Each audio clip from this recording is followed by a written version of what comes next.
Halo, selamat petang, salam sejahtera kepada semua yang menonton video ini dan juga kepada subscriber channel ini. Terima kasih semua sebab tetap support channel ini. Jadi kepada yang baru dalam channel ini adalah info bantuan trending yang saya kongsikan di dalam channel saya. Jadi hari ini saya akan kongsikan satu berita baik yang mungkin Anda tidak tahu, yang diumumkan secara rasminya daripada Perdana Menteri kita, yaitu Ismail Sabri. Jadi petang nih, ini adalah berita baik yang saya rasa ramai belum tahu. Saya ingin kongsikan kepada Anda. Dalam pada itu, saya juga ingin bercakap tentang BKM. Ya, masih ramai yang menantikan BKM, termasuk saya sendiri. BKM 2022, di mana sebagai bujang, orang bujang akan mendapat bantuan BKM sebanyak keseluruhannya Rp350. Jadi untuk fasa 1 BKM, untuk fasa pertama BKM, untuk kategori bujang, kategori isi rumah, ya golongan B40 dan M40, ibu ataupun bapak tunggal, warga emas, semua yang layak. Untuk BKM fasa pertama belum ada pengumuman berapa jumlah BKM yang akan diterima kepada semua penerima BKM tahun ini untuk fasa yang pertama, begitu juga untuk fasa kedua, ketiga dan keempat. Tapi walau bagaimanapun rakyat, termasuk saya sendiri juga, saya mewakili suara rakyat, mewakili Anda semua. Saya berharap kerajaan dapat membuat pengkreditan BKM 2022 ini untuk fasa pertama tahun 2022. Kita berharap BKM akan dikreditkan dalam minggu akan datang ini, ataupun minggu hadapan, ataupun hari yang terdekat ini. Sebab saya percaya ramai daripada Anda semua dan saya juga sendiri memerlukan duit untuk meneruskan kelangsungan hidup, untuk beli beras, beli telur, beli sardin, dan juga kepada isi rumah yang mempunyai anak kecil mesti mau beli susu kan, dan juga banyak lagi keperluan kita mau beli. Oleh karena ini adalah bantuan, jadi kita berharap bantuan ini akan dikreditkan awal. Tapi dalam pada masa yang sama, saya berpikir juga kalau bantuan awal dikreditkan, awal ambil, awal lah habis. Tapi memang begitulah lumrahnya. Jadi untuk penerima BKM, untuk golongan B40 dan M40 juga, saya harap Anda tetap bersabar untuk menunggu bantuan ini.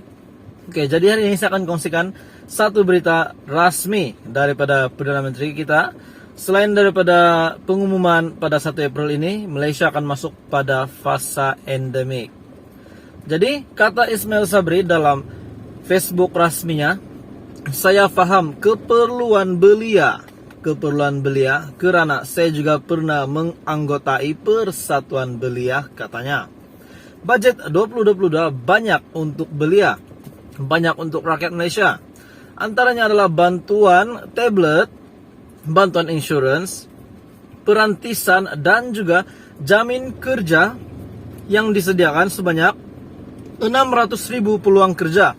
Jadi sebenarnya dalam program jamin kerja untuk kategori belia, kita mempunyai peluang yang sangat cerah. Sebab di dalam program ini, program jamin kerja yang disediakan adalah sebanyak 600.000 peluang pekerjaan. Jadi mustahil lah dalam 600.000 peluang pekerjaan nih kamu tiada satu pun yang kita layakkan. Jadi kepada belia luar sana, memohonlah peluang pekerjaan ini, jawatan yang Anda sesuai dengan kelayakan Anda, memohon dulu. Jika diterima, syukur. Jika tak diterima, tetap bersabar dan tunggu sehingga diterima, ataupun cari benda lain, ataupun cari kerja lain yang mungkin kamu ada harapan untuk diterima. Jadi ini juga adalah salah satu bentuk bantuan untuk golongan belia. Kata Ismail Sabri, beliau ada umum dana Rm500.000 Malaysia kepada Majlis Belia Malaysia untuk memantapkan lagi pembangunan belia. Jadi ada lagi peruntukan baru daripada Perdana Menteri, Rm500.000, peruntukan baru daripada kerajaan. Dan ini merupakan berita baik lagi kepada golongan belia seluruh Malaysia. Sesungguhnya belia adalah tonggak masa depan negara dan peranan belia amat penting kepada pembentukan negara bangsa berjaya. Jadi itu adalah satu berita baik kepada golongan belia yang bukan belia yang sudah lanjut umur, lanjut usia. Saya rasa memang akan ada pekerjaan ataupun peluang dan bantuan-bantuan yang berbentuk seperti begini juga untuk Anda. Cuma Anda hanya perlu search saja. Dalam pada itu, saya juga ingin kongsikan kepada Anda bantuan JKM. Bantuan JKM, banyak bantuan JKM, senarai bantuan JKM ini untuk Anda. Contohnya bantuan BOT, bantuan orang tua, BWI, bantuan warga emas, bantuan kanak-kanak tahun ini, RM1000, BKK, RM150, dan juga RM200 kalau saya tak silap. Anda boleh semak semua bantuan ini di JKM, di portal resmi JKM. Anda search saja di Google,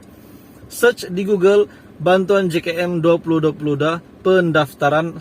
Di situ akan keluar terpapar laman web yang sah daripada JKM. Anda hanya perlu pilih saja mana satu laman web yang sah.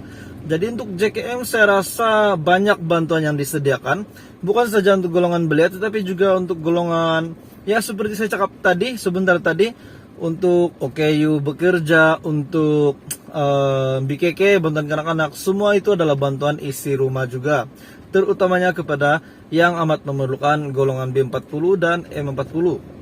Jadi itu adalah berita baik daripada Perdana Menteri, di mana peruntukan baru RM500.000 untuk belia, untuk memantapkan lagi pembangunan belia kita di Malaysia ataupun keluarga Malaysia.